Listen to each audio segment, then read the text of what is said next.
Morning, Cristo. Thanks for having me on. Thanks for taking the time to talk to us this morning. So, I mean, really simple point there from Leo in Woking saying, look, would you be happy to see our green and pleasant land becoming a sea of concrete to house a population explosion like this? Whether the figure is 900,000, whether the revised figure down to knocking on £750,000 is accurate, 750,000 people is accurate. The year before, similar, 700,000 people. Just without it being ideological, without it being left or right, simply housing those people, right, is going to put a strain on the population that is negative and is a huge negative consequence of the number of people that come here. Yeah, it's a pretty straightforward mathematical equation when you really think about it. If you look at the number of houses that we build on average per year, it's only about 200,000, sometimes slightly more, sometimes slightly less. And then you see that we're letting in 900,000 net each year at the moment, and 700,000 the year after that. You realise that we are effectively compounding some of the problems that are really plaguing, some of the systemic problems that are really plaguing Britain. It's not just housing, obviously. We also have a creaking NHS. We have creaking school places. We have people struggling to get places with dentists. And the fact that a lot of those that are coming into the country aren't coming into work. I think the statistics suggest that only about 20% of those that came in last year actually came in on a work visa. Many more came as dependents and many more came as students. You realise that we're not just compounding the population crisis, but we're also compounding the economic crisis. GDP per capita has been in a period of stagnation. And if we're bringing in people that are taking out more from the exchequer than they're putting in, that doesn't help us grow the economy. That doesn't help improve people's living standards. So I think finally, and you saw this with the press conference that Keir Starmer gave and the responses that journalists were giving to his speech, that I think the penny is finally starting to drop in Westminster, that we can't carry on like this. I will, though, say that a lot of people quote not GDP per capita, but GDP in general. And GDP in general, as a result of the population going up, and I absolutely take your points about the infrastructure, and there are many other facets to that we can talk about, GDP in general has gone up massively, partly due to immigration. I think that I quoted in the last part, I think 6 billion a year or so is what is generally quoted, I think, as the benefit of immigration to the tax take, as in almost profit, I suppose, is a better way of putting it, for immigration. Does that compel you at all? Do you look at that argument and think, well, actually, there is a financial benefit? It might not be evenly spread among everyone that comes here. It might not be everyone that contributes that way, but overall, the financial benefit to the tax take of immigration means that actually it's worthwhile.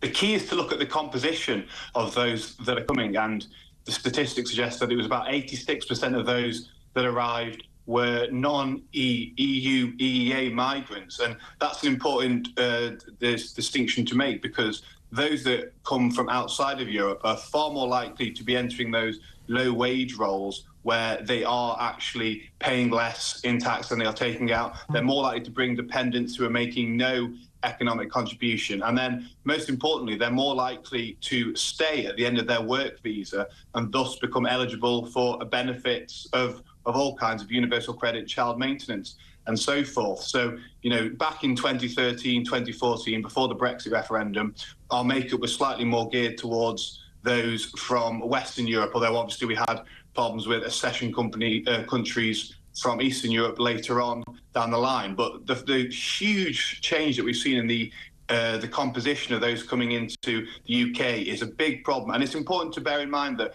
in 2018, the UK's official kind of immigration advisors, it's called the Migration Advisory Committee, commissioned a report by a group called Oxford Economics, which found that non-EU migrants are overwhelmingly more likely to impose a net cost. And I think the figure they arrived at was about £9 billion per year. Of course, look, if you bring in over 1 million people per year, you are going to artificially grow your GDP. That's inevitable fact. And that doesn't matter whether they're earning £12,000 a year or £50,000 a year. So that's a false premise, as it were, to effectively rely on the overall GDP picture. The one that really matters to the British public is their quality of life improving? And the answer for most people is it's not.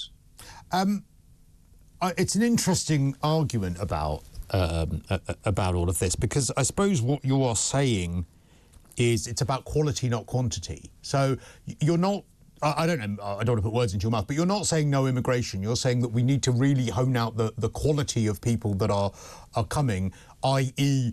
prepared to be a net contributor, prepared to perhaps earn enough to make a significant tax contribution, rather than those people who will end up being a net drain.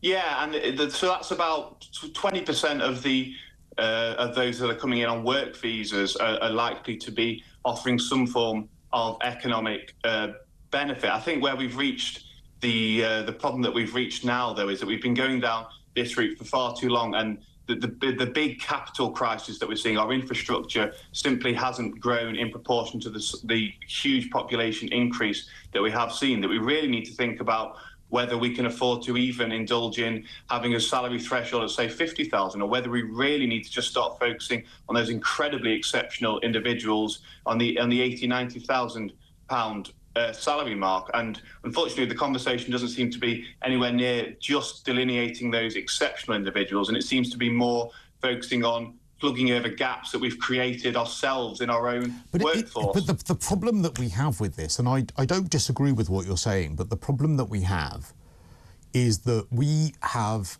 this is not actually a story about immigration. I mean, it is on the surface, but this is actually a story about infrastructure, housing, but also the culture we have in this country of certain jobs, certain skills, certain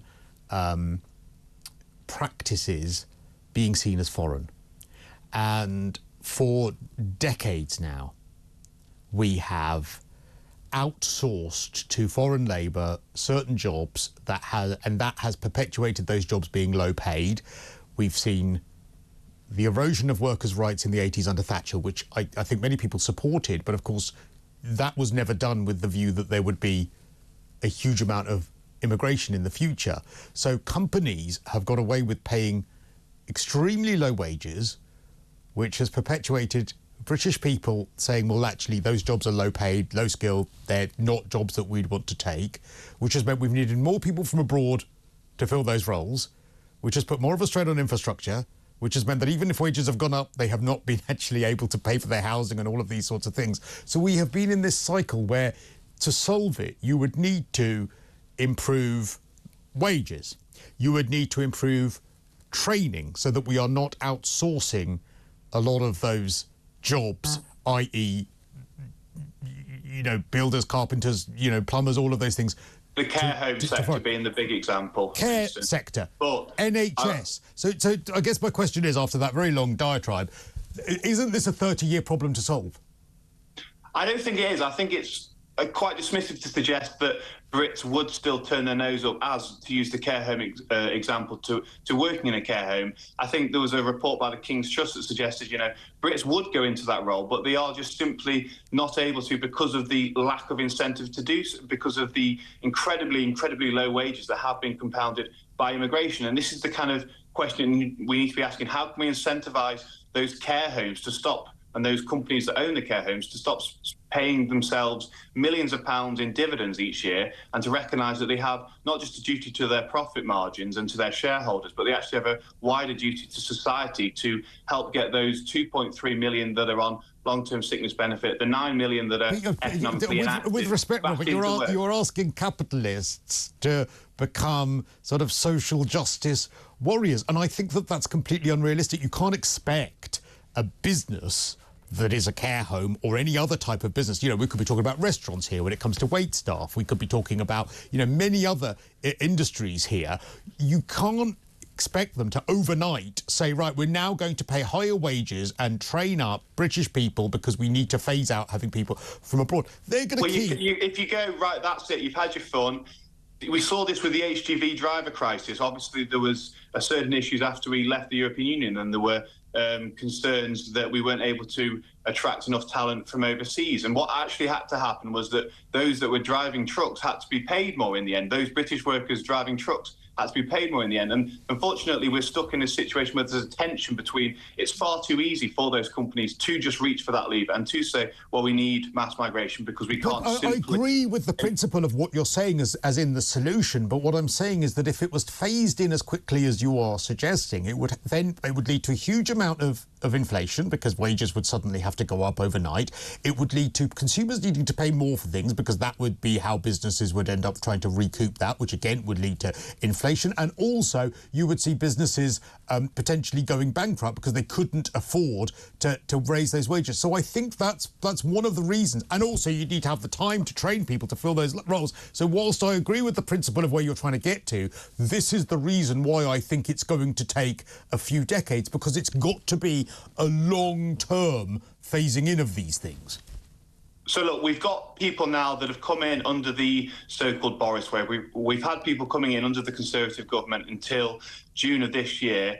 They are eligible to stay on their work visas for up to 5 years. That's how long they have before they can then apply for settled status. We can't do anything about them, those that are already here. What we can say is that we've got a 5-year off-ramp now, through which time we need to really focus on mines. We really need to start rectifying those issues in the British workforce. I think the argument about inflation was, of course, a line used by a senior Conservative politician to much chastisement as well. I think it's, there is obviously economic arguments that would lay that out somewhat, but I think we need to realise that the priority here has to be getting in 9 million people that are not working. I mean, what does that do for inflation if we have people that are being paid large amounts of money that aren't actually making any contribution as well? So as you say, there are a whole myriad of problems that come from this, and this is arguably the crisis that has been dropped on our doorstep. The fact that we have gone down this route for so long now, we've had our economy weaned onto low-skilled, low-wage labour for far too long, and it will be like turning the Titanic, but we have to do it because we are heading towards the iceberg.